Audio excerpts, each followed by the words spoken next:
ரெண்டு தண்ணீருக்காக போராடும் ஒரு போராளி. ஒன்று நல்ல தண்ணீர், இன்னொன்று எல்லா தண்ணீரும்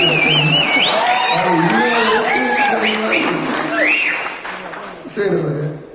அது மட்டும் இல்ல, இன்னைக்கு தமிழுக்கு ஒரு பிரச்சனைனா முதல்ல குரல் கொடுக்கிறவர் ஐயா தான்.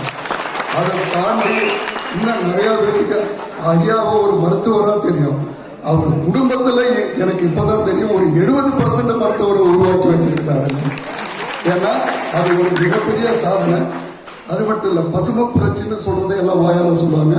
நான் கண்ணால பார்த்தேன். அவர் வீட்டு மொத்தமும் அந்த கிரீன் கலர் தான் இருக்கும். கிரீன் கலர்னா பசுமை. சொல்றதுல மட்டும் இல்ல, செயல்ல காட்டியவர்.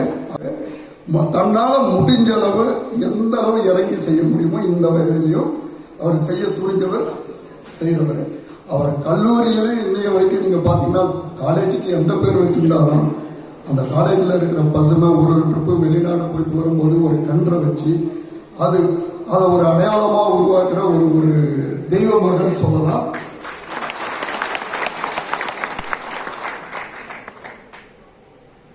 அதே மாதிரி நம்மளோட அடையாளம் சொல்லலாம்.